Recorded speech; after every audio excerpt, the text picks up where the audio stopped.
Hi guys, welcome back to my YouTube channel.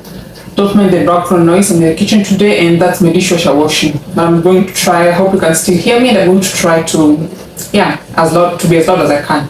So today I'm going to be talking about the documents you're going to need as an au pair.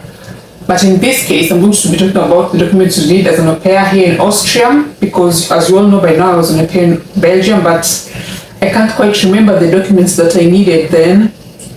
But so that's why I'm going to be talking about the documents you need as an au pair in Austria, because this one I can remember quite well. So the first things first, you'll need the au pair contract. That's really important.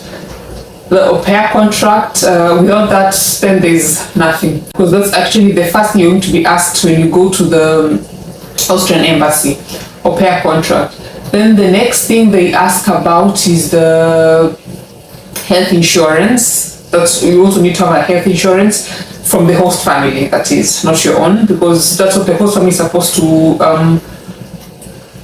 give to you also when you come to an agreement. So au pair contract, health insurance, and also you are going to need by then I didn't need a motivation letter per se, but just to be on the safe side, you need write a motivation letter, why you want to be an au pair in Austria, and why Austria, the reason why you want to come to Austria as an au pair.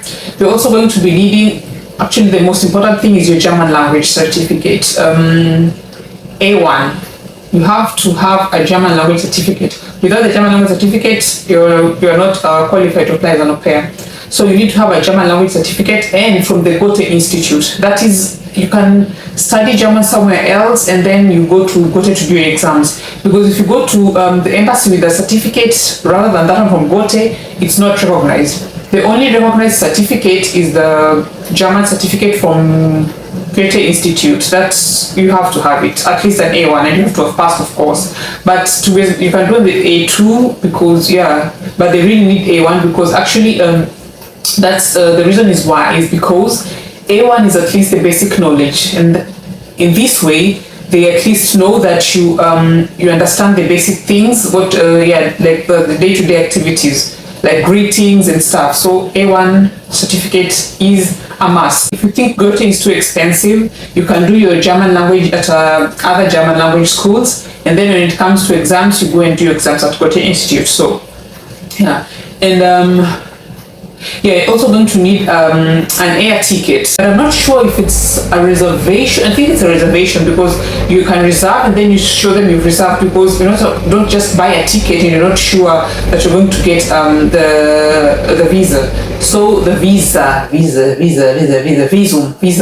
So don't just actually book it. I think it's best if you reserve a plane ticket and then take it with you to the embassy when you're going to the embassy. And then also another document you're going to need is a visa application form. You can go to the Austrian embassy. Just Google Austrian embassy Kenya, then you go to the website, and then you're going to see the type of application form you're going to need for the au pair, because they are different. There are different visas and the different visa application forms. So go to the Kenyan embassy, the Austrian embassy in Kenya. Just Google Austrian embassy Kenya. It's going to come there. Then just go and look for the type of application forms you're going to need. And also from your host family, you need from the IMS. That's what is IMS called? Arbeitskammer. This is a form to show that it's actually also from a host family. The host family has to go to IMS. They have to write to IMS that you are going to work for them as an au pair in their home. So they have to register you there.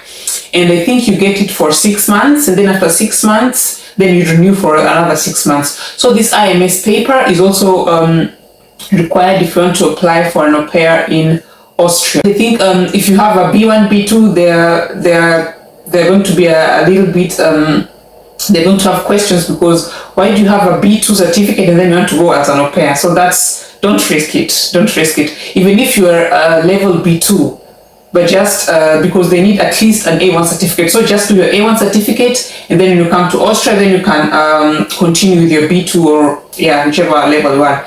But at least you need to have an A1 certificate. So German certificates, at least an A1, you should have passed that. Then you need the IMS papers from your host family. Then you're going to need the au pair contract from your host family, of course, the health insurance from your host family, and then an air ticket reservation. That you can decide. You can talk to your host family if they're going to pay for you, and then they deduct from your salary slowly by slowly, or if you have the means and the money, you can reserve and pay for your ticket by yourselves. But most people, they come to an agreement with the host family that the host family pays for them, and then when they get to Austria, then it will be deducted from their salaries. So I hope I've not forgotten something. I think that's it for the requirements you're going to need as an au pair in Austria. If you have any questions, write down below and I'll try my best to answer you. And that's that. And thanks for watching this far, and thank you so much for your support. And I hope you're going to grow together, and I hope you're going to stay, and I'm going to continue giving you content after content as much as I can. So that's it for now.